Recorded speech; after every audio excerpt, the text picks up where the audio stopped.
This podcast is brought to you by Emperor.top, the stories of top companies. Disclaimer. This AI-generated content is for informational purposes only and should not be considered as investment advice.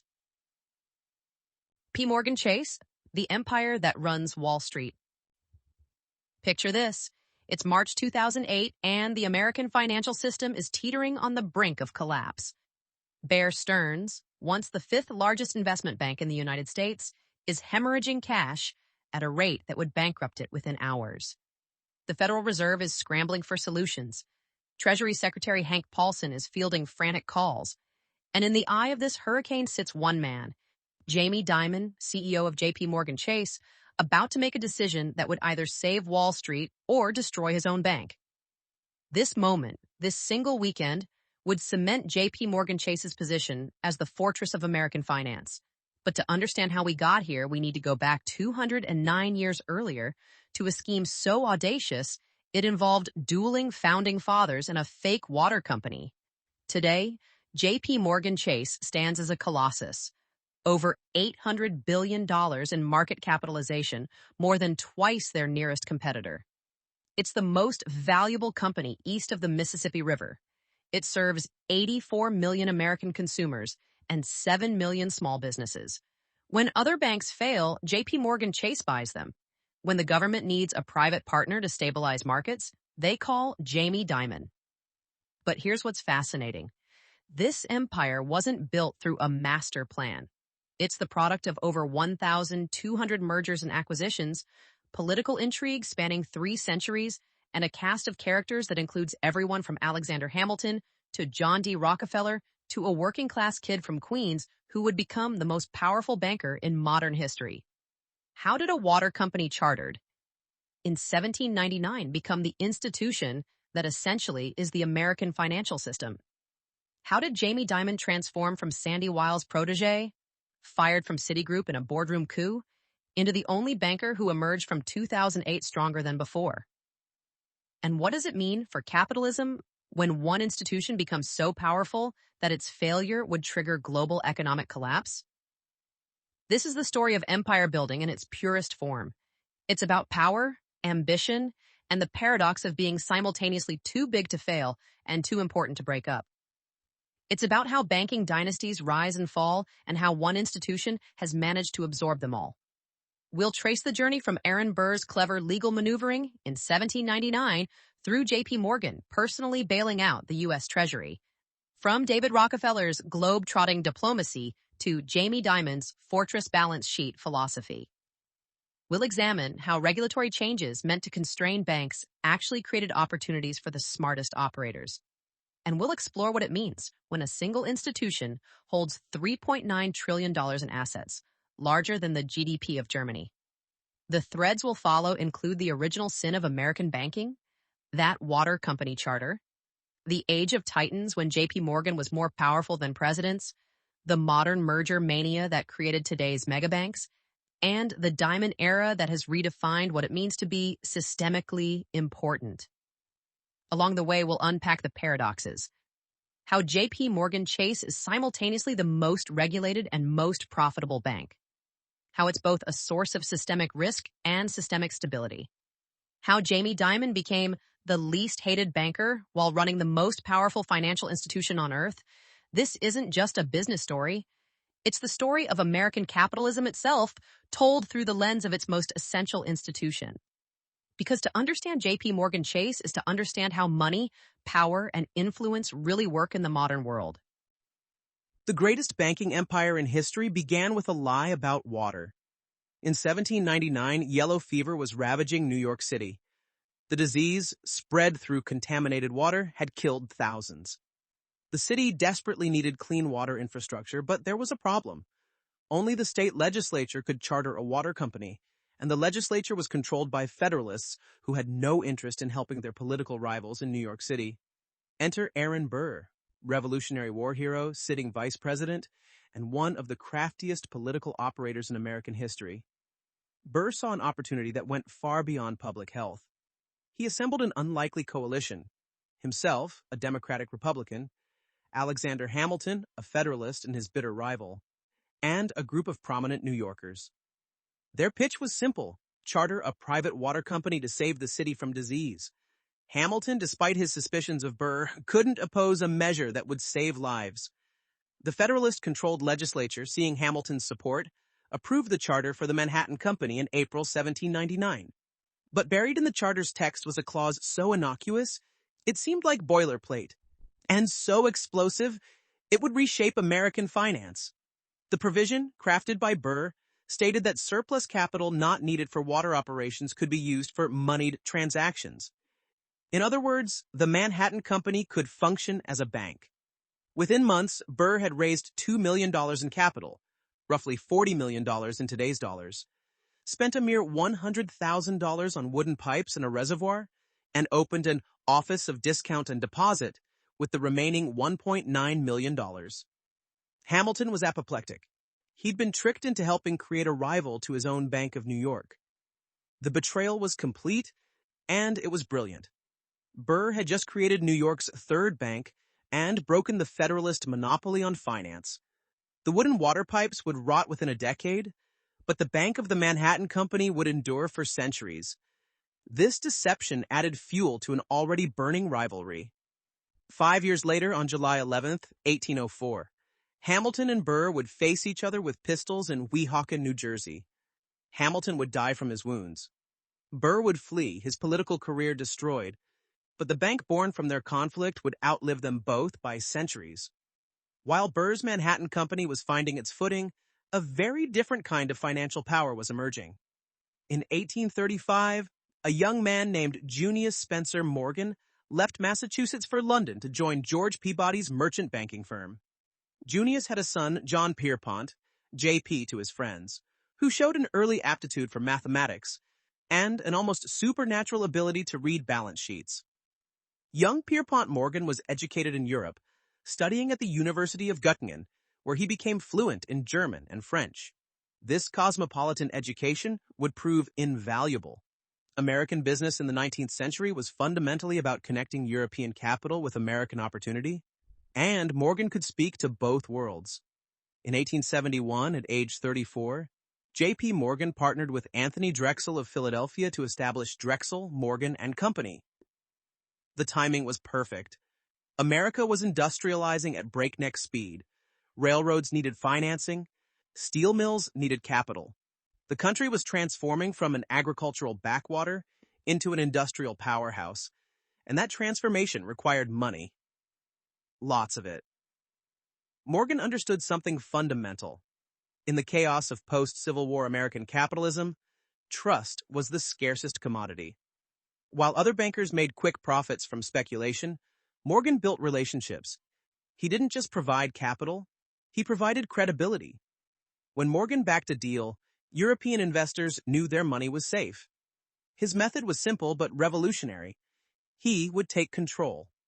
When he financed a railroad, he demanded board seats. When companies he backed struggled, he sent in his own managers. He called it Morganization. The process of bringing order to chaos through financial discipline and centralized control. Critics called it monopolistic. Morgan called it necessary.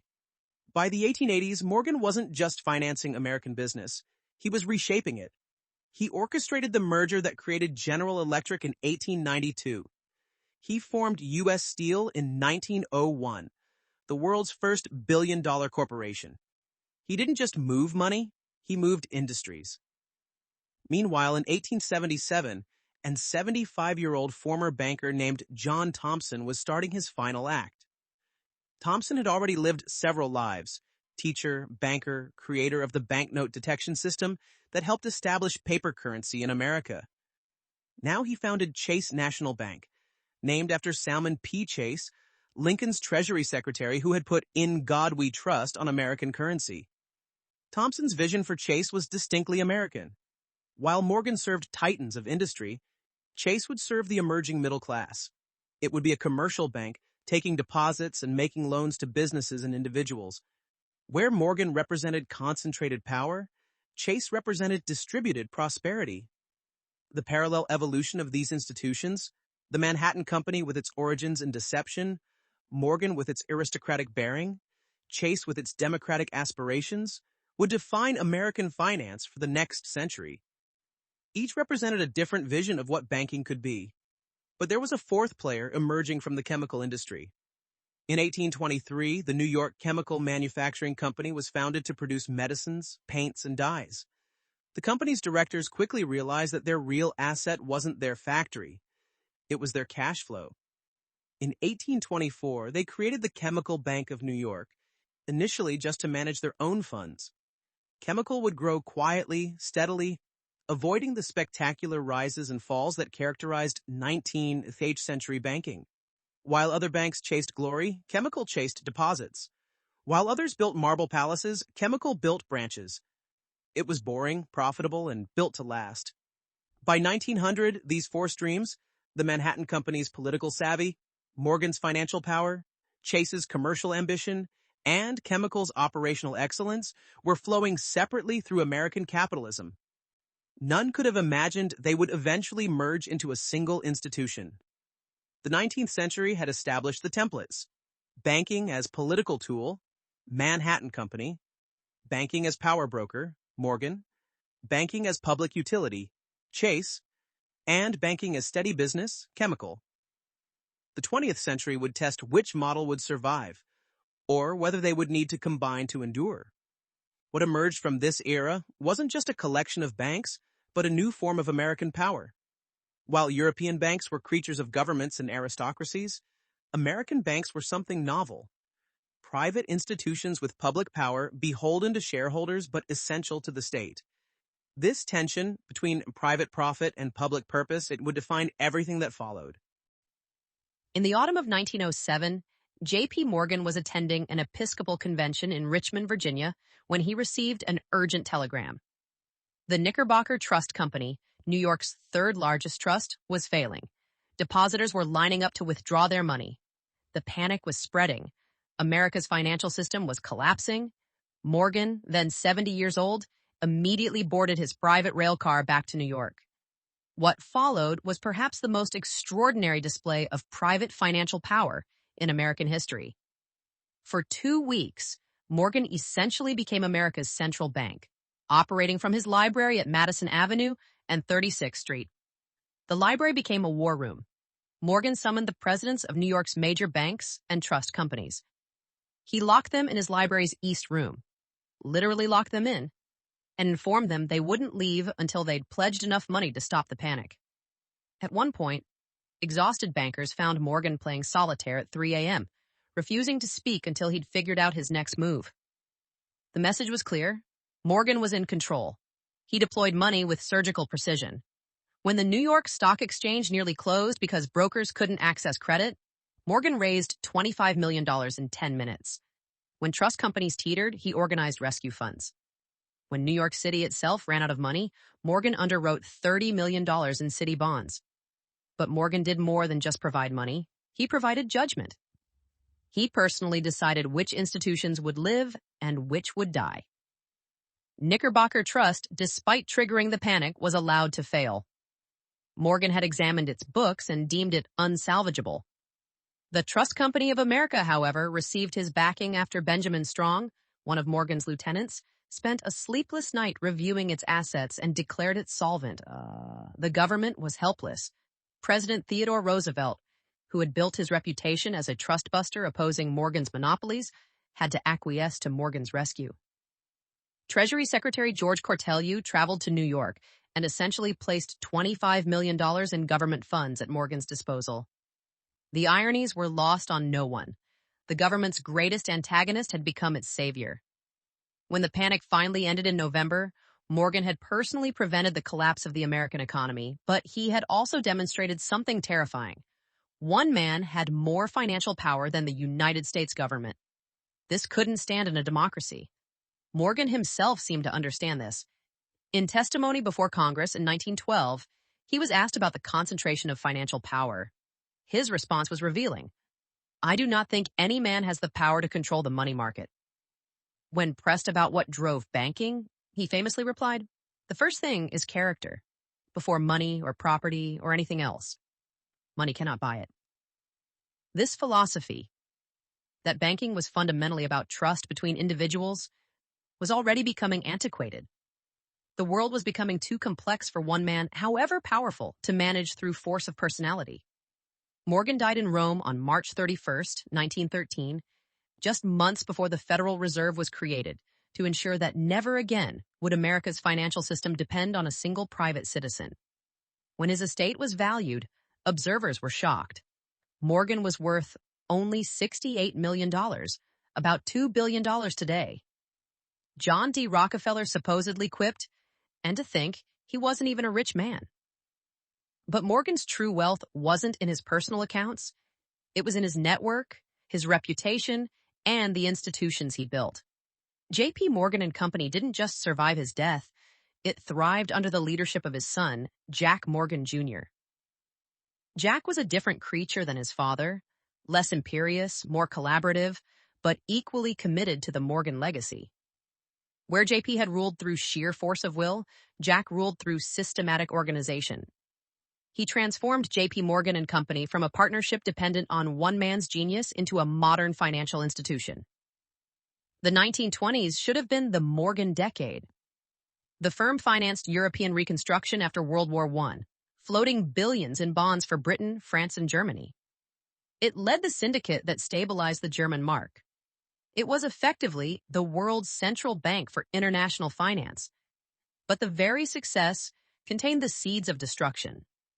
The same interconnected global financial system that Morgan had helped create amplified the 1929 crash. When stocks collapsed in October, Morgan partners tried to reprise 1907, organizing a pool to support prices. Richard Whitney, the stock exchange president and brother of a Morgan partner, strode onto the exchange floor and ostentatiously bought U.S. steel at above-market prices. A theatrical gesture meant to restore confidence. It didn't work. The world had changed. The market was too big, the crisis too deep, the public too skeptical. The Morgan mystique, built on the belief that a small group of men could control markets through wisdom and capital, shattered against the reality of the Great Depression. The political backlash was swift and severe. In 1933, Ferdinand Pecora's Senate investigation exposed the cozy relationships between commercial and investment banking. The public learned that while ordinary Americans lost their savings, Morgan partners had received special stock allocations at below-market prices. Jack Morgan's defense, that these were rewards for good clients, standard practice in the industry, fell on deaf ears. The coup de grace came with the Glass-Steagall Act of 1933. Commercial banks could no longer engage in investment banking. Investment banks couldn't take deposits. The House of Morgan, which had built its power on being both, had to choose. The choice split the firm literally in two. JP Morgan and Company chose to remain a commercial bank, keeping the prestigious name and the client relationships. The investment banking operations were spun off as Morgan Stanley, led by Harold Stanley and Henry Morgan, Jack's son. This wasn't just a regulatory reorganization. It was the end of an era. The age of financial titans, of private citizens wielding quasi-governmental power, was over. In its place would emerge a new model. Banks as regulated utilities, supervised by government agencies, their power diffused and controlled. Yet even diminished, the Morgan institutions remained formidable. JP Morgan and Company became the gentleman's commercial bank, serving corporations and wealthy individuals with a discretion and sophistication unmatched by competitors. Morgan Stanley became the blue-chip investment bank, maintaining the Morgan tradition of serving only the finest clients. The splitting of the House of Morgan marked a fundamental shift in American capitalism. Never again would a private banker lock government officials in a library and dictate terms. Never again would one man's judgment determine which businesses lived or died. The age of the imperial banker was over, replaced by the age of the regulated financial institution. But the DNA remained. The Morgan emphasis on relationship banking, on quality over quantity, on being a trusted advisor rather than a mere provider of capital, these principles survived the regulatory revolution. They would lie dormant through decades of change, waiting for the right moment and the right leader to reunite the empire that regulation had split apart. David Rockefeller's helicopter descended onto the Chase Manhattan Plaza on a gray Manhattan morning in 1969. The heir to America's greatest fortune had just returned from meeting with Gamal Abdel Nasser in Cairo, part of his self-appointed mission to open Middle Eastern markets to American banking. No one had elected him. No government had appointed him. Yet here he was conducting parallel diplomacy, armed with something more powerful than any official title: the chairmanship of Chase Manhattan Bank. This was the era of the banker-statesman, and no one embodied it more than Rockefeller. But while he was building Chase's international empire, meeting with Zhou Enlai in Beijing and dining with the Shah in Tehran, the ground was shifting beneath his feet. The age of gentlemen's banking, of long lunches and relationship building, was giving way to a more ruthless, metrics-driven world. The story of how America's disparate banking institutions merged into today's megabanks begins, ironically, with their attempts to stay separate and distinct. Each major bank had its identity, its culture, its way of doing business. Chase Manhattan, formed in 1955 from the merger of Chase National Bank and the Bank of the Manhattan Company, yes, Aaron Burr's water company, epitomized establishment banking. Its board read like a who's who of American industry. Its headquarters at One Chase Manhattan Plaza, a 60-story tower in Lower Manhattan, announced its ambitions architecturally. Under Rockefeller's leadership from 1969 to 1981, Chase became less a bank than a parallel State Department. Rockefeller maintained files on 200,000 individuals he'd met worldwide.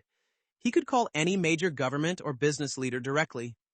When the Shah of Iran fell in 1979, it was Rockefeller who lobbied the Carter administration to grant him asylum, a decision that triggered the Iranian hostage crisis. But Rockefeller's globetrotting masked problems at home. While he focused on prestigious international relationships, Chase was losing ground in basic banking. Its loan portfolio was deteriorating. Its technology was antiquated. Its bureaucracy was legendary. Decisions that took hours at competitors took weeks at Chase. The contrast with Chemical Bank couldn't have been starker. While Chase cultivated prestige, Chemical cultivated profits. Under the leadership of Donald Platten and later Walter Shipley, Chemical pioneered the unglamorous but profitable business of processing transactions. They invested heavily in technology, launching one of the first ATM networks. They focused on middle-market companies that Chase considered beneath its attention. Chemical's 1986 acquisition of Texas Commerce Bank, led by future U.S. Secretary of State James Baker's family, signaled its ambitions. This wasn't about prestige. It was about deposits, loans, and fee income. When Chemical absorbed manufacturers Hanover in 1991, it became New York's second-largest bank, though still overshadowed by Chase's brand. Meanwhile, JPMorgan Company was experiencing its own identity crisis. Restricted by Glass-Steagall from investment banking, it had evolved into the thinking man's commercial bank. Its client list was exclusive, perhaps 5,000 corporations worldwide. Its bankers were the best educated, best paid in the industry. The firm pioneered derivatives, structured finance, and other complex products that required PhD-level mathematics. But exclusivity had a price. JP Morgan was brilliant but small, innovative but capital constrained. In a world where size increasingly mattered, being the smartest bank wasn't enough. The firm that had once saved America's financial system now struggled to compete with larger, less sophisticated rivals. The 1990s brought crisis and opportunity in equal measure. The commercial real estate collapse of 1990 to 1991 devastated bank balance sheets. Chase, despite its illustrious history, was particularly exposed. Its stock price collapsed from $36 to $9. Rumors of insolvency swirled. The New York Times ran articles questioning whether David Rockefeller's bank would survive. The solution came from an unexpected source: Chemical Bank.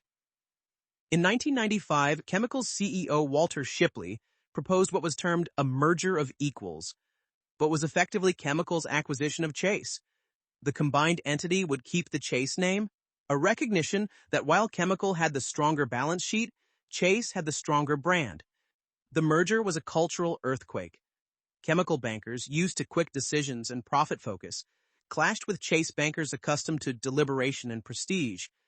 The integration took years and cost thousands of jobs. But what emerged was something new: a bank with Chase's global reach and Chemical's operational discipline. This pattern, stronger bank buys weaker bank but takes the better-known name, would repeat throughout the industry. It reflected a deeper truth about modern banking. Operations and technology mattered more than relationships and pedigree, but brand still had value in attracting customers and talent. The regulatory environment was shifting too. The walls between different types of financial services erected during the Depression were crumbling. Banks wanted to sell insurance. Insurance companies wanted to offer banking. Investment banks wanted deposits. Everyone wanted everything. JPMorgan and Company had been pushing these boundaries for years, using regulatory loopholes to edge back into investment banking. By 1989, it received permission to underwrite corporate bonds. By 1991, it could underwrite stocks. The firm was slowly reassembling capabilities it had lost in 1935. But incremental change wasn't enough. The global financial system was consolidating rapidly. European banks, unrestricted by Glass-Steagall-type regulations, were becoming universal banks offering every financial service. American institutions risked being left behind. The conventional wisdom was that size and scope were destiny. To compete globally, American banks needed to match the scale of Deutsche Bank, UBS, and the emerging Japanese giants. This drove a merger frenzy that would culminate in the creation of today's megabanks. Yet for all the talk of synergy and efficiency, many mergers were driven by more primal motivations: ego, fear, and the simple desire not to be left behind. CEOs who had spent careers building institutions suddenly faced the choice: buy or be bought. Most chose to buy, regardless of price or strategic logic. By 1995, the stage was set for the final act of consolidation. Glass-Steagall was dying, killed not by legislation but by regulatory reinterpretation and market pressure. Technology was enabling banks to operate at previously unimaginable scale, and a new generation of leaders, hungrier, more aggressive, less bound by tradition, was taking power. The old world of relationship banking, where David Rockefeller could fly to Cairo and negotiate with Nasser as an equal, was ending. The new world would belong to those who could manage complexity at scale, who could turn banking from an art into a science, who could build machines that printed money. Into this world would step Jamie Dimon, a banker unlike any who had come before. Neither aristocrat nor technocrat, but something new: the banker as operating genius. His arrival would complete the transformation that began when Aaron Burr snuck banking into a water company charter. The question was no longer whether American banking would consolidate into megabanks, but who would run them and how they would wield their unprecedented power. Jamie Dimon sat in his Park Avenue apartment on a November evening in 1998, unemployed for the first time in his adult life. At 42, he had just been fired from Citigroup by his mentor, Sandy Weill, in what Wall Street would later call the most shocking executive termination in modern banking history. Dimon's wife Judy found him in his study, creating spreadsheets, not of job opportunities or financial projections, but of his daughter's third-grade basketball team's statistics. The man who had been running one of the world's largest financial conglomerates was now calculating shooting percentages for 9-year-olds. The firing had been brutal and public. After building Citigroup together through a series of audacious mergers, transforming a Baltimore commercial lender called Commercial Credit into a financial empire, Weill had turned on his protege. The reasons remain murky. Dimon's refusal to promote Weill's daughter, tension with Weill's wife, or simply that the empire wasn't big enough for two emperors. Whatever the cause, Dimon was out, with a $30 million severance and a reputation in tatters. But Dimon's exile would prove to be American banking's most consequential termination. It freed him to take the lessons learned building Citigroup, the good and the bad, and apply them elsewhere. The question was where. For 15 months, Dimon considered his options. He turned down CEO positions at Amazon, too early stage, Home Depot, not his expertise, and several investment banks, too small. He taught classes at Harvard Business School where students were struck by his command of minute operational details. This wasn't a CEO who managed from 30,000 feet. Then, in March 2000, Bank One called. The Chicago-based bank, itself the product of multiple mergers, was a mess. Its stock had fallen 50% in 2 years. It had no unified technology platform. Different acquisitions ran different systems. Credit card losses were mounting. The board had just fired the CEO. They needed someone who could do more than run a bank. They needed someone who could rebuild one. Dimon's first day at Bank One's headquarters was Vintage Diamond Theater. He arrived at 5:30 a.m., before even the security guards. When executives arrived for the 8 a.m. meeting he'd called, they found him already deep in credit reports, having read hundreds of pages of internal documents. His first question, why are we losing so much money on credit cards when everyone else is printing money? What followed was a masterclass in operational transformation. Dimon didn't bring in an army of consultants or announce a grand strategy. Instead, he went granular. He discovered that Bank One was using 7 different deposit systems. He found credit card marketing campaigns that lost money on every customer acquired.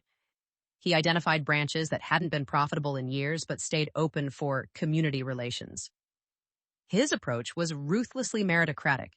He instituted what he called boot camps, grueling sessions where business heads had to defend every line item in their budgets. One executive recalled presenting for 6 hours straight with Dimon challenging every assumption.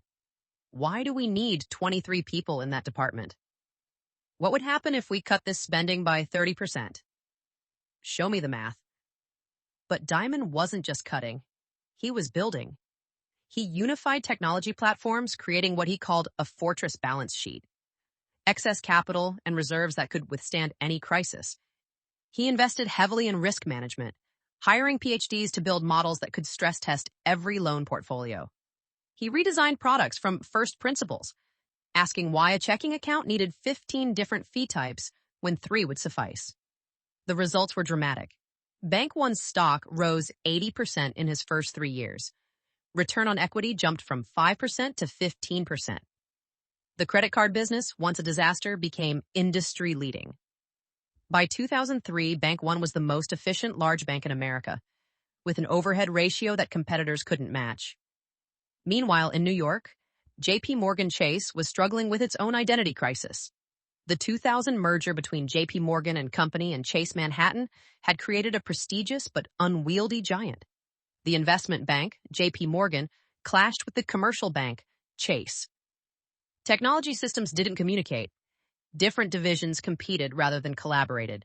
CEO William Harrison, who had engineered the merger, recognized the problems but struggled with solutions.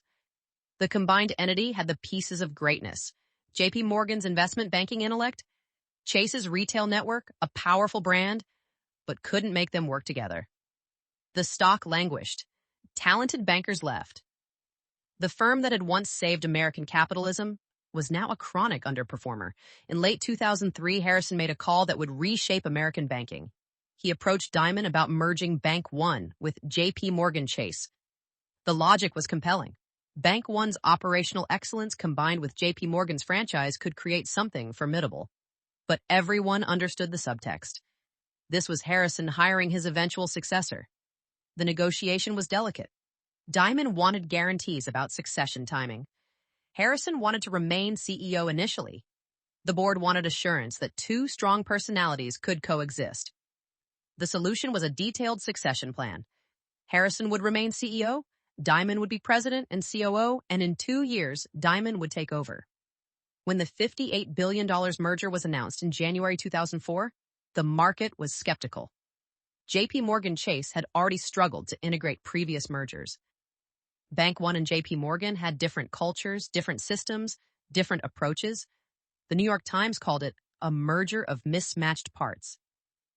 But Dimon had learned from Citigroup's mistakes. Instead of declaring victory and moving on, he treated integration as the main event. He created 30 integration teams, each with specific mandates and metrics. He personally reviewed every major decision. He moved between Chicago and New York weekly, making sure both sides felt heard. More importantly, he began instilling his philosophy throughout the organization. Banking wasn't about financial engineering or regulatory arbitrage. It was about operational excellence. Risk wasn't something to be hidden or ignored. It was to be understood and priced.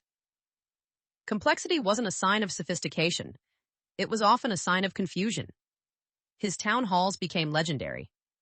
Unlike most CEO presentations, scripted, polished, distant, Dimon's were raw and interactive. He'd stand for hours answering any question.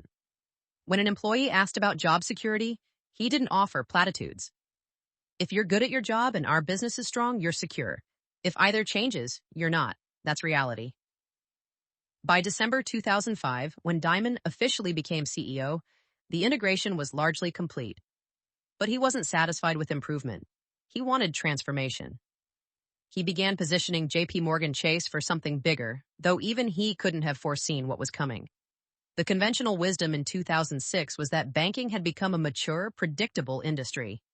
The economy was stable. Housing prices only went up. Complex financial instruments had distributed risk so widely that systemic crises were impossible. The biggest concern was that banking had become boring. Dimon disagreed. In his 2006 shareholder letter, his first as CEO, he warned about growing risks. Housing prices were unsustainable. Leverage was excessive. Competitors were making loans that didn't make sense. While others celebrated record profits, Dimon was building reserves. He instituted a practice that seemed paranoid at the time. Every week, his team would run scenarios about what could go wrong. What if housing prices fell 20%? What if a major competitor failed? What if funding markets froze? The exercises seemed academic until suddenly they weren't. As 2007 began, JPMorgan Chase looked strong but not spectacular. It was profitable but not the most profitable. It was big but not the biggest. It was respected but not feared. That was about to change. The financial crisis that would destroy some of Wall Street's proudest names would transform JPMorgan Chase from a successful bank into something more, the indispensable institution of American finance. At 6 p.m. on Thursday, March the 13th, 2008, Jamie Dimon was celebrating his 52nd birthday with his family at a Greek restaurant in Manhattan when his phone rang. It was Alan Schwartz, CEO of Bear Stearns, and his voice was shaking. "We need to talk. Tonight. It's urgent." 2 hours later, in a conference room at JPMorgan Chase's headquarters at 270 Park Avenue, Schwartz laid out the unthinkable. Bear Stearns, the 85-year-old investment bank that had survived the Great Depression, would be bankrupt by Monday morning without immediate help. They had maybe $2 billion in cash left. Repo lenders were pulling credit lines. Hedge fund clients were yanking prime brokerage accounts. The fifth largest investment bank in America had days, maybe hours, to live. Dimon's team worked through the night, sending dozens of analysts to Bear's offices to examine the books. What they found was terrifying. Not just illiquid mortgage securities, but derivatives positions so complex that no one fully understood the exposure. Bear's balance sheet was a spaghetti bowl. As one JP Morgan executive later described it, with trades layered upon trades, assumptions built on assumptions. By Friday morning, the Federal Reserve was involved. Fed Chairman Ben Bernanke and New York Fed President Tim Geithner understood the implications. If Bear failed in a disorderly way, it could trigger a cascade that would bring down the entire financial system. They needed a buyer, and they needed one immediately. JP Morgan wasn't alone in examining Bear's books. Bank of America sent teams too, but after reviewing the numbers, CEO Ken Lewis called Paulson to decline. "I don't think we can do this," he said. That left JP Morgan as the only viable bidder for Bear Stearns. Saturday turned into a marathon negotiation. The Fed was represented by Tim Geithner, the Treasury by Hank Paulson, calling in from Washington, Bear Stearns by Alan Schwartz, and JP Morgan by Dimon. The sticking point wasn't whether to do a deal. Everyone agreed Bear couldn't open Monday without one. But the price and structure. Dimon's initial instinct was to walk away. The risks were enormous. Unknown derivative exposures, potential lawsuits, integration challenges. But Geithner and Paulson made clear that this wasn't just about Bear Stearns. This was about preventing a systemic collapse. They needed JP Morgan, and they were prepared to make it worth their while. The solution was unprecedented. The Fed agreed to fund up to $30 billion of Bear Stearns' less liquid assets. This wasn't a loan to JP Morgan. It was the Fed essentially buying the toxic waste so JP Morgan could acquire the rest. Even with this sweetener, Dimon insisted on a price that reflected the risks. $2 per share, or less than 7% of Bear Stearns' market value just 2 days before. The announcement on Sunday, March 16th, sent shockwaves through the financial world. Bear's stock had traded at $172 a share as late as January 2007 and $93 a share as late as February 2008. Now it was being sold for less than the price of a cup of coffee. The message was clear: no financial institution was safe. But there was a problem with the hastily drafted agreement, a potentially catastrophic one. JPMorgan's lawyers had made an error. The guarantee of Bear's trading obligations was binding immediately, but the merger required shareholder approval that could take weeks. JPMorgan could be on the hook for Bear's liabilities even if shareholders rejected the deal. Dimon was described as being apoplectic about the mistake. The solution was to renegotiate.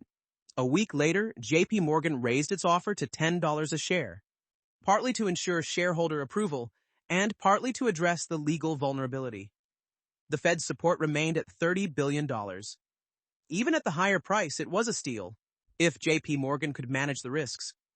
Dimon's approach to integration was surgical. Unlike the chaotic Citigroup mergers he'd witnessed, this would be methodical. He divided Bear's businesses into three categories: keep, kill, or sell. Prime brokerage, despite client defections, was a keeper. It fit perfectly with JPMorgan's ambitions. The mortgage trading desk, ground zero for toxic assets, would be wound down. Everything else would be evaluated on its merits. The human cost was severe. Of Bear's 14,000 employees, thousands would lose their jobs. Dimon didn't sugarcoat it. In a town hall with Bear employees, he was blunt. This isn't a merger of equals. You were bought because you were failing. Some of you will stay, many won't.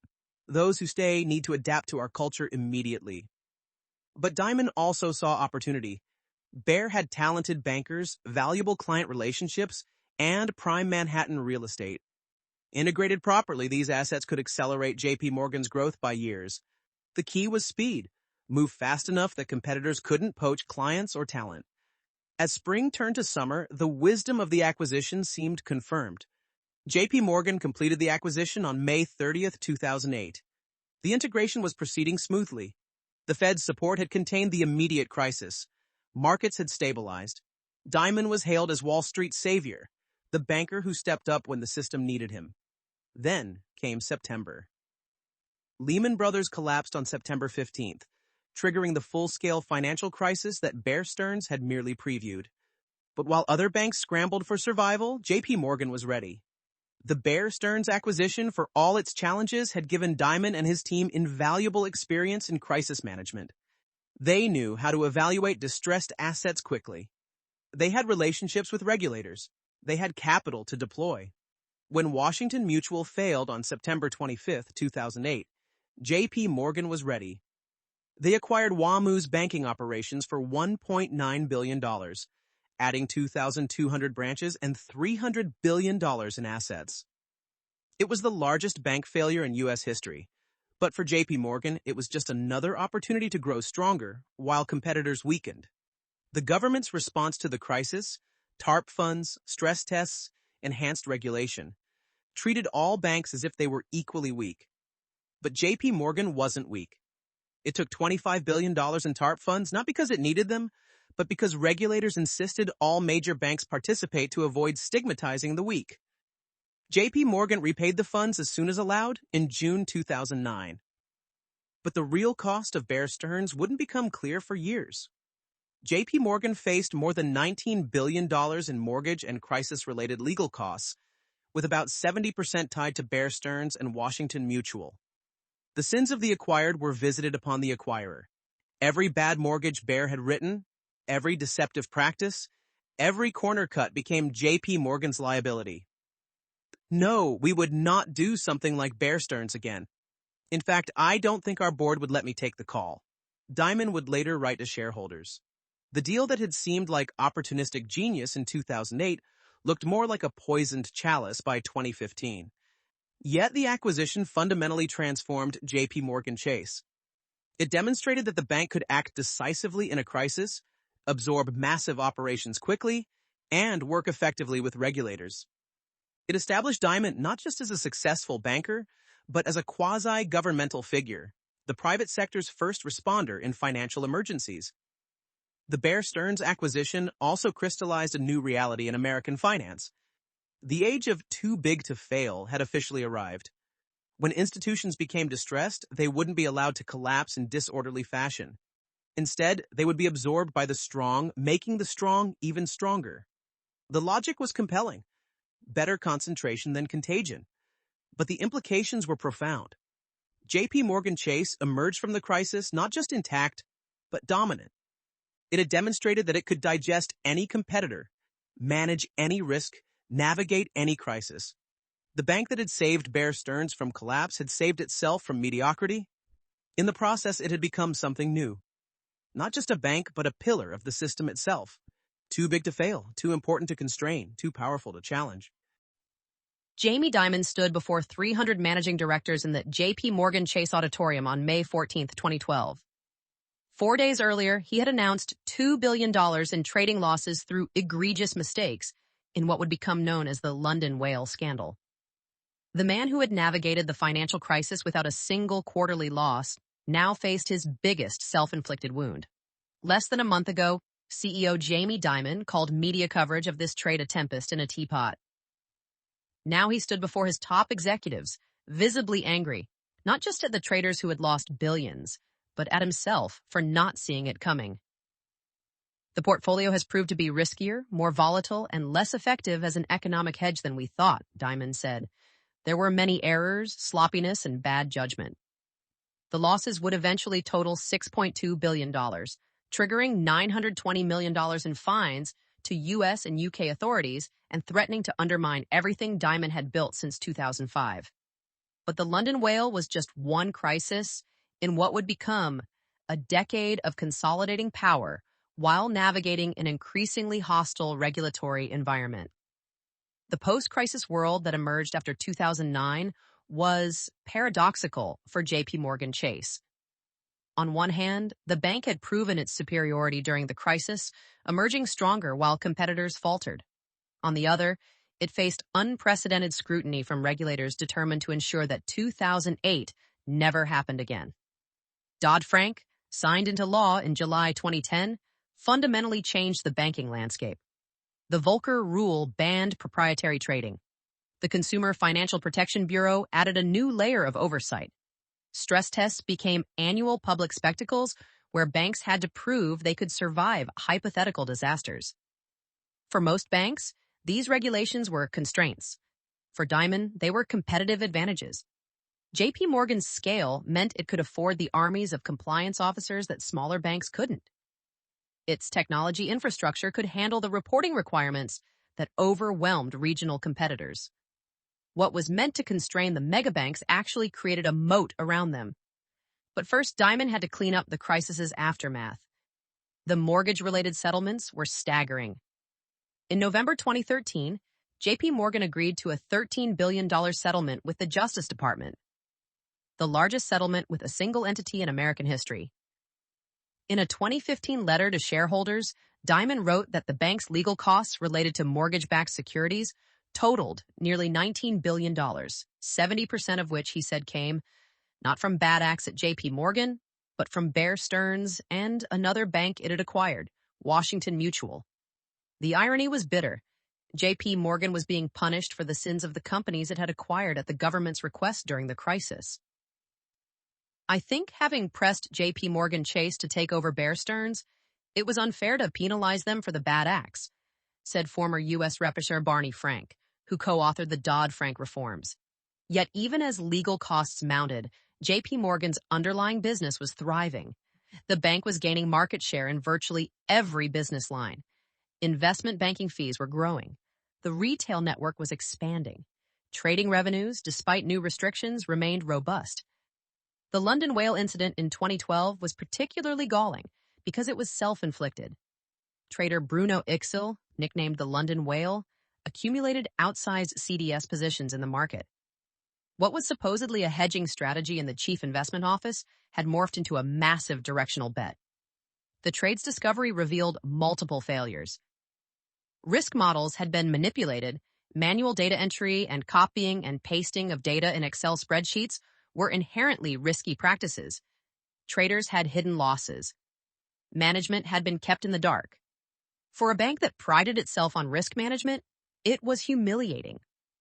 JPMorgan Chase cut chief executive Jamie Dimon's 2012 pay in half, from 23 million US dollars to $11.5 million as a consequence for the $6 billion trading loss. But the real punishment was reputational. The bank that had been the gold standard for risk management now looked fallible. Dimon's response was characteristic. Take responsibility, fix the problem, move forward. The chief investment office was restructured. Risk controls were tightened. The traders responsible were terminated.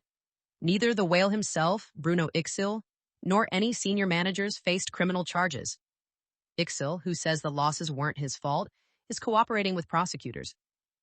But the London whale had broader implications. It gave ammunition to those arguing for stricter regulations. It demonstrated that even the best managed banks could lose billions on a single trade. Most importantly, it showed that the complexity of modern banking had outpaced the ability of even sophisticated managers to fully understand their risks. Yet JPMorgan's response to the crisis demonstrated its institutional strength. While the London whale dominated headlines, the bank was quietly building capabilities that would define the next decade. Technology spending ramped up dramatically. Digital banking platforms were launched. Data analytics capabilities were enhanced. The bank was also consolidating its dominance in traditional banking. In investment banking, JPMorgan consistently ranked first or second globally in fees. In trading, despite the Volcker rule restrictions, it maintained leading positions in currencies, rates, and credit. In retail banking, it was gaining share in deposits, mortgages, and credit cards. Dimon's management philosophy evolved during this period. The brash cost-cutter of the bank one days had become more strategic, more political, more conscious of JPMorgan's systemic importance. His annual shareholder letters became must-read documents, part financial analysis, part policy prescription, part philosophical treatise on American capitalism. He positioned JPMorgan not just as a bank, but as a national champion. When America needed infrastructure investment, JPMorgan was ready to finance it. When small businesses needed support, JPMorgan was there with lending programs.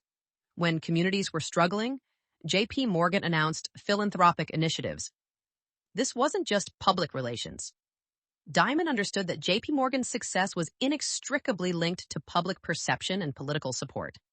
A bank deemed too big to fail needed to demonstrate why its existence benefited society, not just shareholders. The financial performance validated the strategy. By 2019, JPMorgan was earning over $36 billion annually, more than the GDP of many countries. Return on tangible equity consistently exceeded 15%. The stock price had more than tripled since Dimon became CEO, but new challenges were emerging. Technology companies were encroaching on traditional banking. Cryptocurrencies threatened the payment system. Fintech startups were unbundling banking services. Climate change was creating new risks and opportunities. Dimon's response was to embrace disruption rather than resist it. JPMorgan's technology budget ballooned to over $11 billion annually. The bank hired thousands of technologists. It launched digital-only banking products. It even created its own cryptocurrency, JPM coin, for institutional payments. The approach to talent also evolved. JPMorgan began competing directly with Silicon Valley for engineers and data scientists. It established innovation labs. It partnered with fintech companies.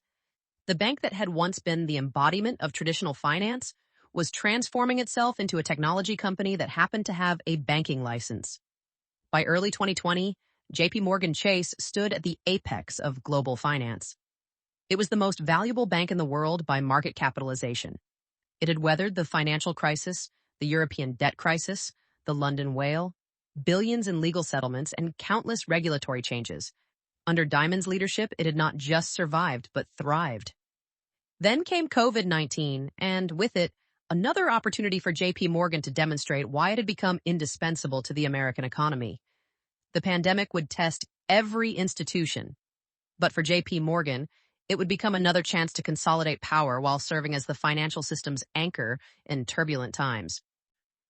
On March 10, 2020, Jamie Dimon stood in an emergency operations center that JPMorgan had activated for the first time since Hurricane Sandy in 2012. But this threat wasn't a storm. It was COVID-19. and within days, the entire global economy would shut down in ways no one had imagined possible. "We need to be prepared to operate the entire bank remotely," Dimon told his leadership team. "Not for weeks, for months, maybe longer." Within 72 hours, JP Morgan would send home 200,000 employees, the largest remote work transition in banking history.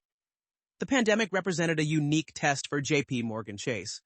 Unlike 2008, this wasn't a financial crisis. It was a health crisis that became an everything crisis. The bank would need to serve as both a commercial enterprise and a quasi-governmental institution, channeling federal relief while maintaining its own operations. The Paycheck Protection Program, PPP, became JP Morgan's first major pandemic challenge. When the program launched on April 3, 2020, the Small Business Administration systems crashed within hours. JP Morgan had built its own platform, anticipating the government's technology wouldn't handle the volume. Even so, the bank processed 280,000 applications in the first round alone, ultimately distributing over $30 billion to small businesses. But PPP also exposed the tensions in JP Morgan's role. Smaller banks accused it of prioritizing larger clients. Politicians criticized it for taking a fee on government-guaranteed loans. The bank that had positioned itself as essential to America's economy found itself defending its very success.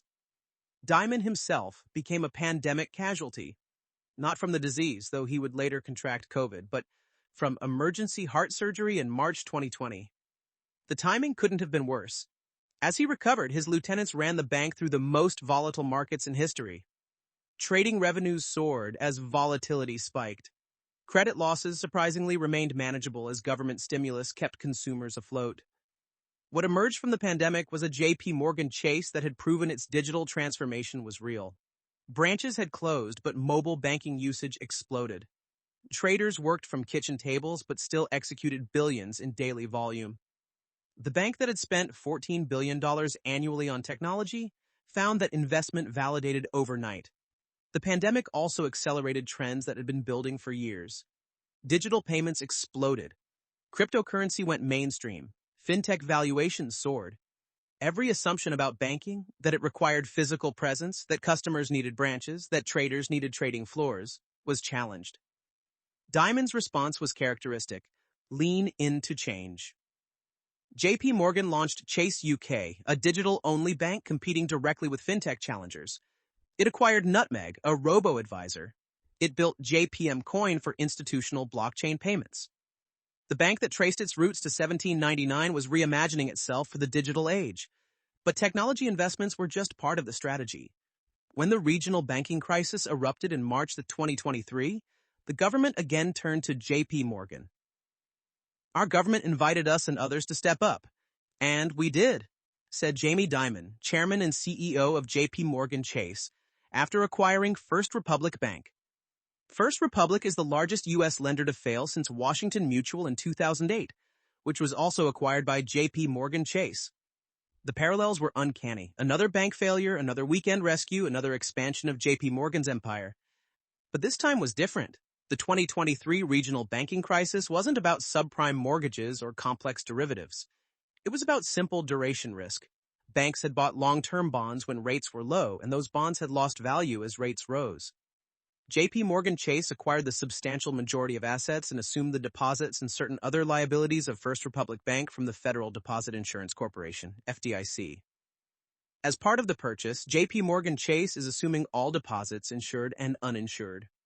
The acquisition included the assumption of approximately $92 billion of deposits held by First Republic and the acquisition of about $173 billion of its loans and around $30 billion of its securities. The transaction is expected to be modestly EPS accretive and generate more than $500 million of incremental net income per year, not including the approximately $2.6 billion one-time post-tax gain or approximately $2.0 billion of post-tax restructuring costs expected over the course of 2023 and 2024. Once again, JP Morgan was profiting from others' distress while positioning itself as the system's savior. The First Republic acquisition highlighted a fundamental tension in modern banking. JPMorgan's acquisition of First Republic means further consolidation in a banking sector that has already been marked by the dominance of too-big-to-fail institutions. JPMorgan Chase is now too big to be too big to fail, Gordon said. The bank that was already the largest in America had gotten even larger, absorbing its competitors whenever they faltered. JPMorgan Chase had $3.7 trillion in assets and $303 billion in stockholders' equity as of March 31st, 2023. To put this in perspective, JPMorgan's assets exceeded the GDP of Germany. Its market capitalization was larger than the entire banking sectors of most countries. It had become not just a bank, but a parallel financial system. The modern JPMorgan Chase operates at a scale that would have been incomprehensible to JPMorgan himself. It serves 84 million U.S. consumers and 7 million small businesses. It processes $10 trillion in payments daily, more than 40% of America's GDP moving through its systems every single day. When JPMorgan's technology has even minor issues, entire sectors of the economy feel the impact. The bank's technology transformation has been staggering. It employs over 50,000 technologists, more than most Silicon Valley giants. It runs 35 data centers globally, processing 5 billion transactions daily. Its mobile app has become the primary banking interface for tens of millions of Americans. The bank that Aaron Burr created to circumvent banking restrictions has become the digital backbone of American commerce. But scale brings scrutiny. Regulators worry about concentration risk. What happens if JPMorgan fails? Politicians question whether any institution should have this much power. Competitors argue that JPMorgan's advantages, regulatory capture, funding advantages, too big to fail status, create an unfair playing field. Dimon addresses these concerns directly but without apology. In his view, America needs large banks to compete globally. Chinese banks are larger. European banks are consolidating. If America fragments its banking system, it will lose global financial leadership. JPMorgan's size isn't a bug. It's a feature essential for America's economic competitiveness. The bank's strategic positioning for the future reflects this global ambition. JPMorgan is investing heavily in Asia, where it sees the next century's growth. It's building quantum computing capabilities for trading and risk management. It's developing AI systems that can predict credit losses before they materialize. The bank is preparing not just for the next crisis, but for the next era of finance. Climate change has become a central focus, though Dimon's approach is pragmatic rather than ideological. JPMorgan finances both renewable energy and fossil fuels, arguing that the transition must be gradual and realistic. The bank has committed $2.5 trillion to sustainable development through 2030, but it also remains the largest financier of oil and gas projects. This balance, or contradiction, depending on perspective, reflects JPMorgan's fundamental nature, commercially driven but systemically important. The modern Chase retail experience has also transformed. Branches still exist but serve different purposes, advisory rather than transactional. The bank has opened new formats, smaller locations in urban centers, advisory offices for wealth management, community centers that offer financial education. Physical banking hasn't disappeared. It's evolved. Meanwhile, the investment bank continues to dominate. JPMorgan consistently ranks first or second globally in investment banking fees. Its trading operations, despite Volcker rule restrictions, generate billions in revenue. The firm that once saved America's railroads now advises on trillion-dollar technology mergers and finances the companies reshaping the global economy. As 2024 progresses, JPMorgan Chase stands at an inflection point. Interest rates are normalizing, benefiting the bank's core lending business. Technology disruption continues, but JPMorgan has proven it can compete with fintech challengers. Regulatory pressure persists, but the bank has shown it can turn compliance into competitive advantage. The question isn't whether JPMorgan will remain dominant. That seems assured. The question is whether American society is comfortable with this dominance. Can a single institution be this powerful in a democracy? Should any bank be too big to fail? These aren't new questions, but they become more urgent as JPMorgan's power grows. What's certain is that JPMorgan Chase has achieved something unprecedented in American capitalism. It has become simultaneously the most regulated and most profitable bank, the most systemic and most innovative, the most criticized and most essential. It embodies all the contradictions of modern finance: private but public, competitive but collaborative, American but global. The empire that began with Aaron Burr's deception has become, quite literally, the foundation of the American financial system. Whether this represents capitalism's greatest success or its fundamental failure depends on your perspective. But there's no denying the reality. JPMorgan Chase isn't just too big to fail. It's too integral to even imagine failing. In the executive conference room at 270 Park Avenue, Jamie Dimon regularly holds what insiders call boot camps, grueling 6-hour sessions where business unit heads defend every line item in their budgets, every strategic decision, every basis point of return. One executive described it as intellectual combat, where assumptions are challenged, sacred cows are slaughtered, and only data-driven arguments survive. This is the JPMorgan Chase operating system in microcosm: relentless, meritocratic, and obsessed with what Dimon calls the fortress balance sheet. But understanding how JPMorgan actually works, how it consistently generates 15 to 20% returns on tangible equity while competitors struggle, how it gains market share in crisis while others retreat, requires unpacking a management philosophy that's part military discipline, part Silicon Valley iteration, and part old-fashioned banking prudence. The fortress balance sheet isn't just a marketing phrase, it's a religion. Tangible common equity has grown significantly, with a compound annual growth rate, saga, of 9% since 2005. Jamie Dimon, the CEO of JPMorgan & Co., who came up with the term, describes it as a balance sheet that has the ability to withstand financial shocks while giving companies flexibility in deal-making. The term implies a company making its balance sheet shock-proof by building liquidity.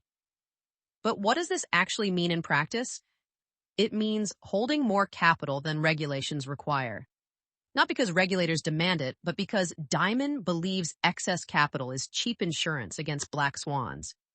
It means maintaining liquidity buffers that could fund the bank for months, even if all funding markets froze.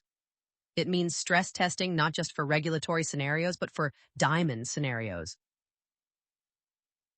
What if unemployment hits 15%? What if commercial real estate values fall 50%? What if multiple major counterparties fail simultaneously? This conservatism seems paradoxical for a bank that consistently generates industry-leading returns. The secret is operational excellence that creates room for the fortress. JPMorgan Chase demonstrates strong efficiency with a lower overhead ratio compared to peers. The bank's ROTCE is competitive. While competitors might generate similar gross returns, JPMorgan's efficiency ratio, the cost of generating each dollar of revenue, is consistently lower. This efficiency doesn't come from cutting corners, but from scale, technology, and ruthless process optimization. Consider how Dimon approaches decision-making. In his shareholder letters, he repeatedly emphasizes core principles: assess everything honestly, assemble effective leadership team, have humility, have grit. But the real insight comes from his approach to data. Don't try to use numbers to prove what you think. Try to use numbers to understand what you are doing. This manifests in JPMorgan's famous morning call, a 7:15 a.m. daily ritual where senior executives review every major position, every significant risk, every market movement. Unlike the theatrical morning meetings at some banks, JPMorgan's call is clinical. Positions are marked to market ruthlessly. Losses are acknowledged immediately. There's no hiding behind hopeful projections or complex explanations. The risk management philosophy extends beyond trading floors.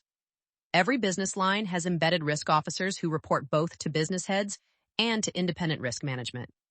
This dual reporting creates natural tension. Business wants to grow, risk wants to protect. But Dimon sees this tension as healthy. If everyone agrees all the time, someone's not doing their job, he's fond of saying. Technology isn't just support at JPMorgan, it's the business. The bank spends $14 billion annually on technology, with half dedicated to new investments. But unlike banks that outsource to vendors or rely on consultants, JPMorgan builds internally. They employ over 50,000 technologists, run 35 data centers, and process 5 billion transactions daily. This isn't about having the latest technology, it's about owning the entire stack, controlling every element of the customer experience. The integration philosophy is equally distinctive. While most banks struggle for years to integrate acquisitions, JP Morgan has turned integration into a core competency. The playbook is consistent. Identify synergies before the deal closes, appoint integration leaders with real authority, set aggressive timelines with specific milestones, and measure everything obsessively. When JP Morgan acquired Bank One, Dimon unified 7 different deposit systems into one.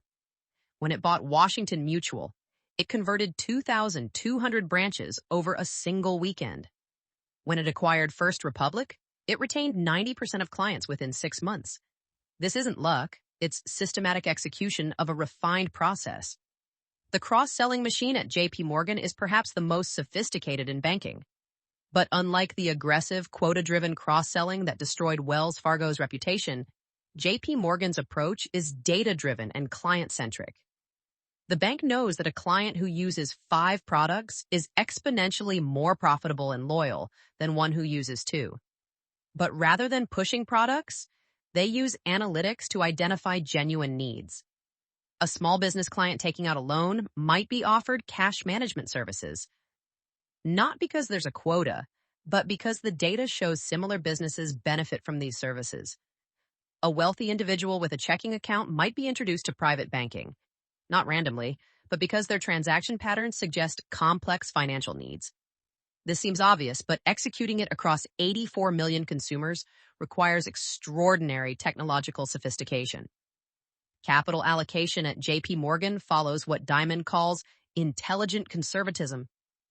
The bank maintains capital ratios well above regulatory minimums, but this isn't dead money, it's optionality. When Silicon Valley Bank failed, JP Morgan had the capital to bid immediately.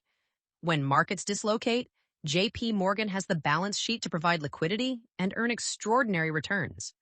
The fortress balance sheet isn't just defense, it's the foundation for opportunistic offense. The approach to regulation is similarly strategic. While peers complain about regulatory burden, JP Morgan has turned compliance into competitive advantage.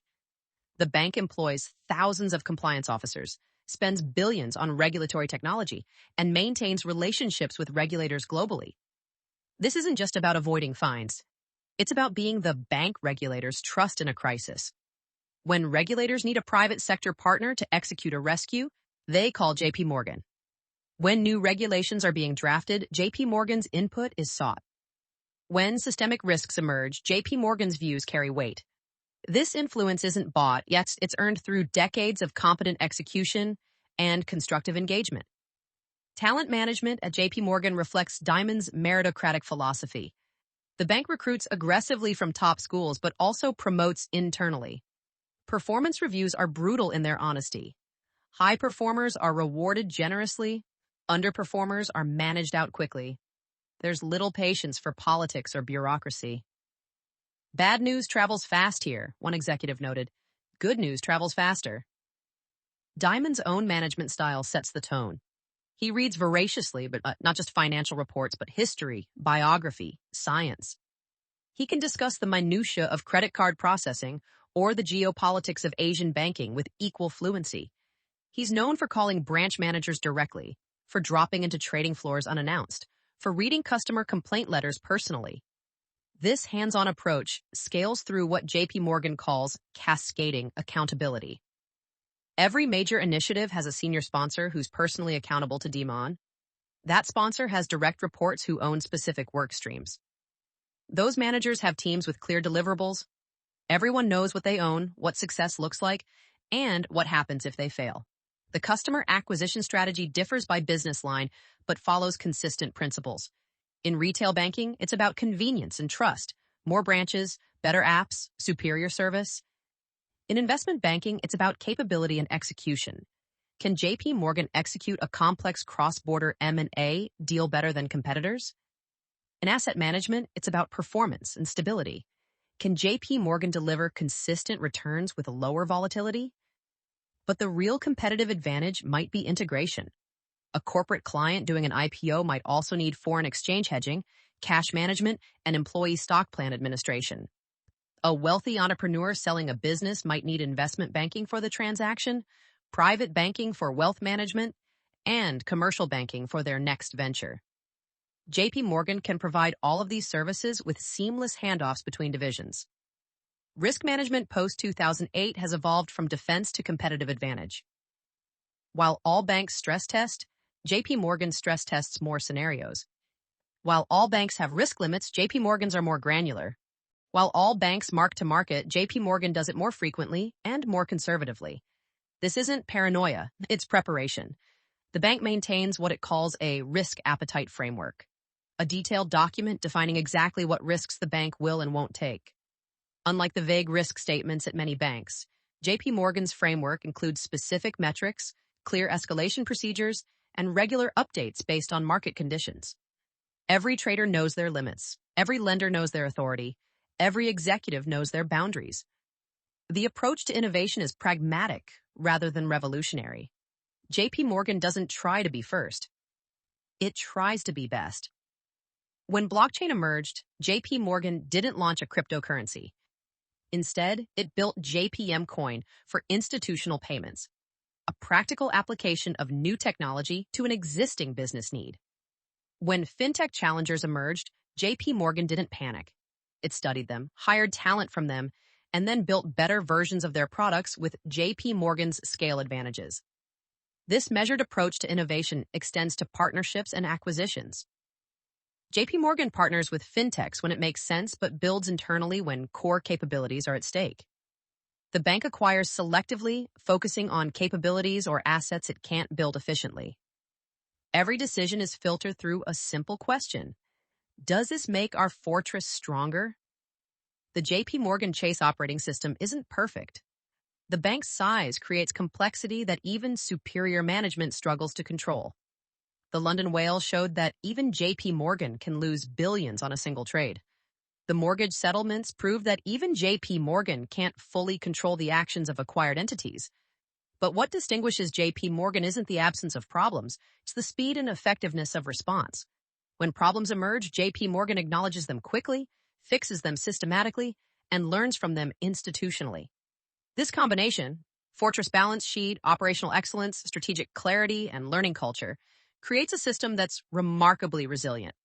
It's not unbreakable, but it's the closest thing to unbreakable that modern banking has produced. The investment case for JPMorgan Chase presents a paradox. It's simultaneously the most obvious and most complex bet in American finance. Obvious because the bank's dominance seems unassailable. $800 billion market cap, consistent 15 to 20% returns on tangible equity, growing market share across all business lines. Complex because that very dominance creates unique risks that could fundamentally alter the investment thesis. Start with the moat, which is less a single barrier than a series of interlocking fortifications.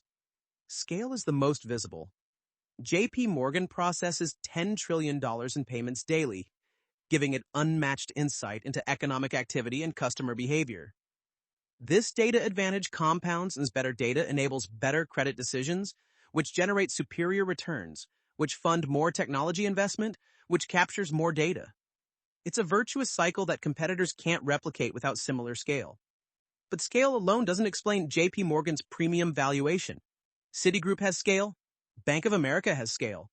What JP Morgan has is scale plus execution. We earned revenue in 2024 of $180.60 billion and net income of $58.5 billion, with return on tangible common equity, ROTCE, of 20% too, reflecting strong underlying performance across our businesses. This isn't just about being big. It's about converting size into superior returns consistently. The regulatory moat might be even more powerful than scale. JP Morgan operates under the most stringent regulations in global banking. Higher capital requirements, more intensive supervision, constant stress testing. But what's meant to constrain has become a barrier to entry. Smaller banks can't afford the compliance infrastructure. Foreign banks struggle with the complexity. Even large American rivals find the regulatory burden challenging. JP Morgan has turned regulation from headwind into moat. Consider the numbers. JP Morgan employs over 3,000 compliance officers and spends roughly $3 billion annually on compliance technology and personnel. For a bank with $180 billion in revenue, that's manageable. For a regional bank with $5 billion in revenue, proportional spending would be crippling. The regulatory framework designed to constrain megabanks has instead protected them. Network effects amplify these advantages. Consumer and community banking serves 84 U.S. consumers and 7 small businesses. Each customer relationship creates data, reduces acquisition costs for additional products, and increases switching costs. A small business using JP Morgan for checking, credit cards, loans, and cash management won't switch banks to save 10 basis points on a loan. The inconvenience overwhelms the savings. The investment banking franchise operates on similar dynamics. Commercial and Investment Bank ranks #1 in global investment banking fees for 16 consecutive years. CEOs choose JP Morgan for critical transactions not because it's cheapest, but because it has the highest probability of successful execution. This reputation took decades to build and would take decades to erode. Technology spending has become another moat. At $14 billion annually, JP Morgan's technology budget exceeds the total revenue of many fintech unicorns. But it's not just the amount, it's the focus. Half goes to new investments, creating capabilities competitors can't match. JP Morgan's mobile app isn't just competitive with fintech challengers. It's better, with more features, better security, and seamless integration with other services. The bear case, however, is compelling in its own right. Start with regulatory risk. Not traditional regulatory risk of fines or restrictions, but existential regulatory risk. What if populist politics leads to breaking up the megabanks? What if capital requirements increase to levels that destroy returns? What if the government decides no bank should have more than $500 billion in assets? These aren't fantasy scenarios. Senators from both parties have proposed variations of these ideas. The political appeal is obvious. David versus Goliath, Main Street versus Wall Street, democracy versus oligarchy. JP Morgan's very success makes it a target. The bank that's too big to fail might also be too big to tolerate in a democracy. Size constraints present another challenge. JP Morgan already has 10% of American deposits, the legal maximum. It can't acquire another large U.S. bank without divesting assets. Organic growth is limited by market size. International expansion faces regulatory and competitive challenges. Where does growth come from when you're already everywhere? The succession question looms largest. Dimon turns 69 in 2025. He's been CEO since 2005, the longest-serving major bank CEO. He's repeatedly said he'll stay 5 more years, but he's been saying that for 5 years. The succession plan remains opaque. The bench is deep. Jennifer Piepszak, Troy Rohrbaugh, Mary Erdoes are all capable executives, but none have Dimon's combination of technical mastery, political savvy, and crisis credibility. History suggests CEO transitions at megabanks are treacherous. Bank of America struggled for years after Hugh McColl retired. Citigroup cycled through CEOs after Sandy Weill. Even JP Morgan stumbled between David Rockefeller and Dimon. The institution is strong, but the Dimon premium in the stock price is real and will evaporate when he leaves. Technology disruption presents a different threat. While JP Morgan has successfully competed with fintech challengers so far, the next wave might be different. Central bank digital currencies could disintermediate commercial banks entirely. Cryptocurrency could create parallel financial systems. Big tech companies have the scale and technology to compete if regulations allow. The bull case, however, sees these risks as manageable and the opportunities as extraordinary. Start with the macro environment. Higher interest rates benefit banks disproportionately. Every 100 basis points of rate increase adds billions to JP Morgan's net interest income. If rates stay higher for longer, as seems likely given fiscal dynamics, JP Morgan's earnings power is understated. Market share gains seem inevitable. Regional banks are struggling with commercial real estate exposure and deposit flight. European banks face their own challenges. Chinese banks are constrained by geopolitics. JP Morgan is positioned to take share in investment banking, wealth management, and payments, high-margin businesses with strong growth. The technology transformation is still early. JP Morgan's investments in AI, blockchain, and quantum computing haven't yet generated returns. When they do, the impact could be transformative. Imagine AI that predicts credit losses with perfect accuracy, blockchain that eliminates settlement risk, quantum computing that optimizes trading strategies in real time. JP Morgan has the scale to invest and the talent to execute. Climate finance represents a trillion-dollar opportunity. As the world transitions to renewable energy, massive capital is needed. JP Morgan is positioned to intermediate these flows, earning fees on underwriting, advisory, and lending. The bank's commitment to finance $2.5 trillion in sustainable development isn't charity, it's business development. Geographic expansion remains possible despite constraints. Asia's wealth is growing rapidly, and JP Morgan is investing heavily to capture share. Digital banking enables expansion without physical presence. Partnerships and joint ventures can provide access to restricted markets. The JP Morgan brand carries weight globally that few competitors can match. Comparing JP Morgan to other investment alternatives is instructive.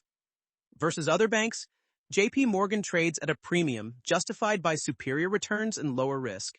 Versus technology companies, JP Morgan offers similar growth with more predictable earnings and actual profits.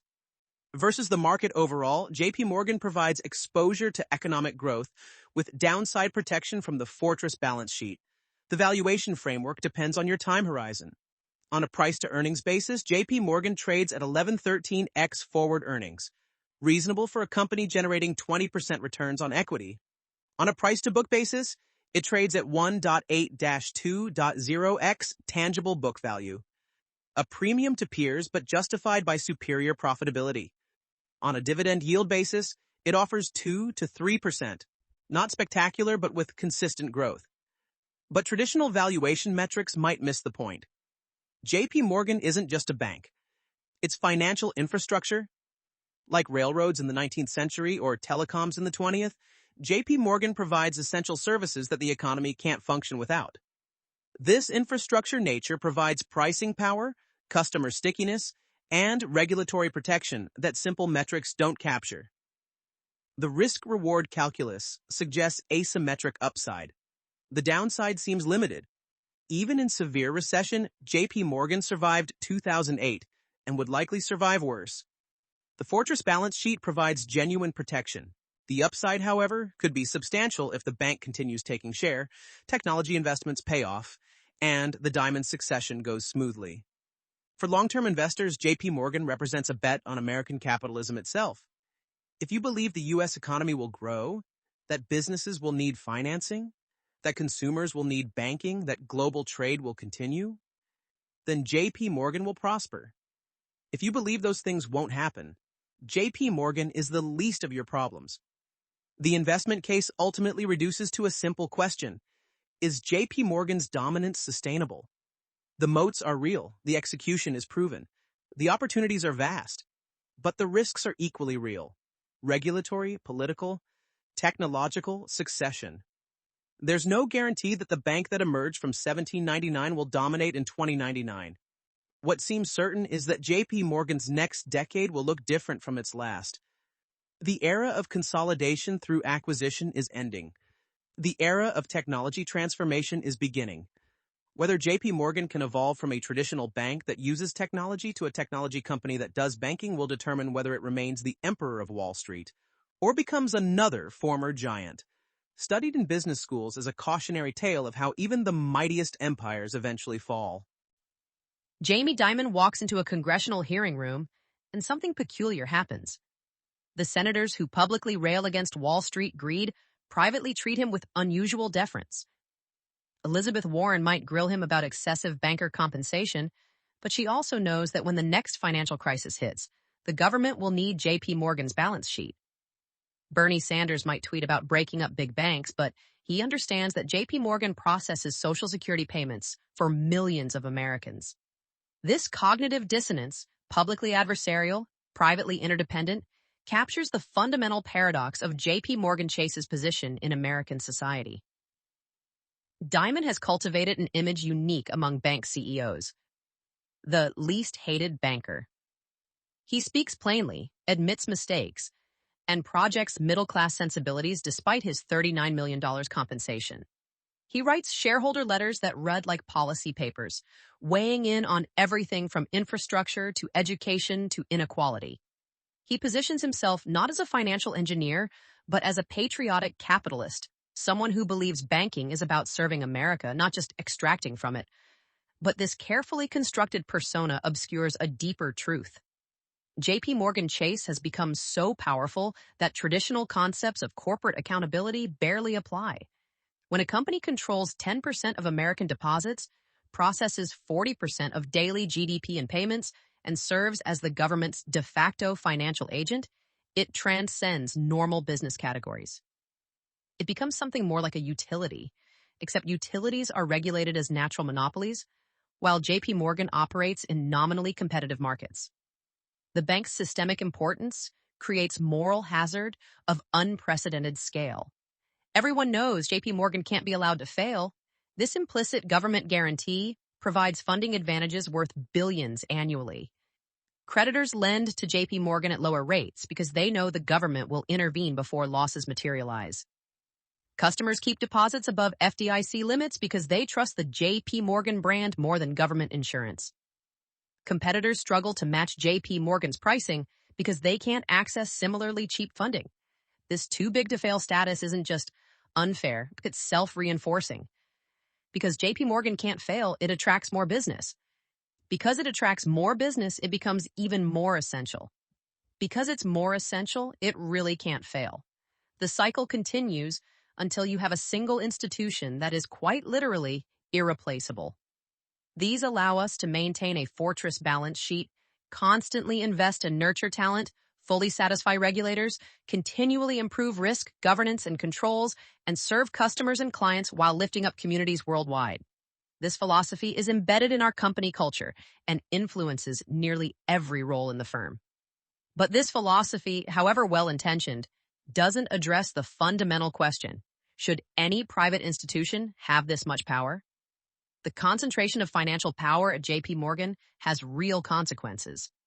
Small businesses in rural areas find their loan applications processed by algorithms in New York. Community banks that once made relationship-based lending decisions are acquired or driven out of business. Local capital that once recycled through regional economies flows to money centers where it's deployed globally.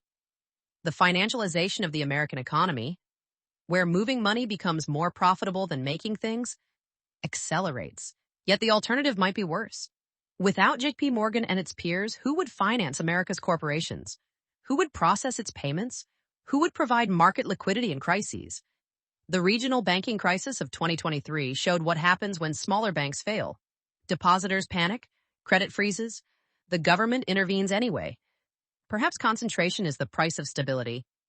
JP Morgan's success is explicitly tied to America's success. Dimon frequently notes that the bank can only prosper if America prospers.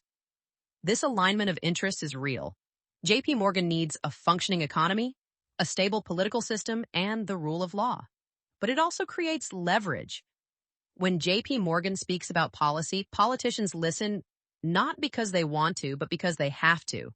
The bank that's too big to fail is also too big to ignore. This influence extends globally. JP Morgan operates in over 100 countries, but it's fundamentally an American institution projecting American financial power. When foreign companies want to access U.S. capital markets, they go through JP Morgan. When foreign governments need dollar funding, they call JP Morgan. When sanctions are imposed, JP Morgan enforces them. The bank has become an instrument of American soft power, whether it wants to be or not. The digital transformation adds new dimensions to JP Morgan's power. Every transaction creates data. Every data point enables prediction. Every prediction improves product design. JP Morgan knows more about American spending patterns than any government agency. It knows which businesses are struggling before they miss payments. It knows which consumers are likely to default before they know themselves. This information asymmetry is power of a different kind. Not the power to deny credit, but the power to shape behavior through algorithmic nudges. The climate transition will test JP Morgan's role in new ways. The bank finances both renewable energy and fossil fuels, arguing that abrupt transition would cause economic chaos. Critics see hypocrisy, claiming environmental consciousness while funding emissions. But JP Morgan's position reflects a deeper truth. The energy transition requires someone to finance both the old system's wind down and the new system's build out. Only institutions with JP Morgan's scale can do both simultaneously. Central bank digital currencies, CBDCs, represent an existential question for JP Morgan. If the Federal Reserve offers digital dollars directly to consumers, why do we need commercial banks? JP Morgan's response has been to embrace the technology while shaping its implementation. The bank is building blockchain infrastructure, developing digital payment systems, and advising governments on CBDC design. If the future is digital currency, JP Morgan intends to remain essential to its operation. The succession challenge isn't just about replacing Dimon, it's about maintaining legitimacy. Dimon's credibility was earned through decades of successful execution, particularly during crises. His successor will inherit the position, but not the reputation. Will regulators trust them in a crisis? Will competitors accept their market leadership? Will politicians defer to their judgment? The institutional power will remain, but the personal authority that makes that power effective might not. The broader question is whether American democracy can coexist with such concentrated financial power. The Founding Fathers feared concentrated power in any form, political, military, or economic. They designed a system of checks and balances to prevent it, but those checks don't apply to private corporations that have grown more powerful than many governments. Some argue for breaking up JP Morgan and other megabanks, returning to a more distributed financial system. But this ignores practical realities. Modern finance requires scale. Global corporations need global banks. Dismantling JP Morgan wouldn't eliminate concentration. It would shift it to foreign banks or shadow banking systems, even less accountable than current institutions. Others propose treating megabanks as utilities, accepting their systemic importance but regulating them accordingly. This would mean controlled returns, restricted activities, and public oversight. But it would also mean less innovation, reduced competitiveness, and potentially weakening American financial leadership globally. The status quo, massive private institutions with implicit public guarantees, seems unsustainable. Yet it persists because alternatives seem worse. This is the ultimate paradox. We've created institutions too big to fail, too big to jail, too big to manage, and too big to replace. We depend on them even as we resent them. We need them even as we fear them. JPMorgan Chase embodies all these contradictions. It's a private company with public responsibilities. It's a profit-maximizing corporation that must consider systemic stability. It's an American institution with global reach. It's too powerful for democracy, but too important for capitalism. What JP Morgan means for America isn't a question with a clean answer. It represents both the apex of American financial capitalism and its fundamental contradictions. It shows that markets can create extraordinary institutions capable of remarkable things. It also shows that market success can lead to market power that markets alone can't constrain. The future of JP Morgan Chase is inseparable from the future of American capitalism. If we want different outcomes, less concentration, more competition, greater accountability, we need different rules. But changing the rules risks breaking the system. Those rules are meant to improve. This is the trap we've created, a financial system so concentrated that reform risks crisis, but so powerful that leaving it unchanged risks something worse. The slow erosion of democratic capitalism itself. Perhaps the best we can hope for is enlightened self-interest. That institutions like JP Morgan recognize their power comes with obligations. That sustainable profits require sustainable societies. That being too big to fail means being too important to act irresponsibly. This isn't a satisfying conclusion, but it might be the most realistic one. The empire that Aaron Burr accidentally created has become the test case for whether democratic capitalism can survive its own success. The answer won't come from regulators or politicians, or even Jamie Dimon's successor. It will come from millions of small decisions. Whether to bank with JP Morgan or a community bank, whether to accept concentration for convenience, whether to prioritize systemic stability, or competitive markets. In the end, JPMorgan Chase is what we've collectively chosen. Through our deposits, our investments, our regulations, our bailouts, it's a mirror reflecting American capitalism's achievements and failures, its dynamism and its dangers. Whether we like what we see is less important than understanding that we created it, we sustain it, and ultimately we're responsible for what it becomes. This podcast is brought to you by Empor.top, the stories of top companies. Disclaimer: this AI-generated content is for informational purposes only and should not be considered as investment advice.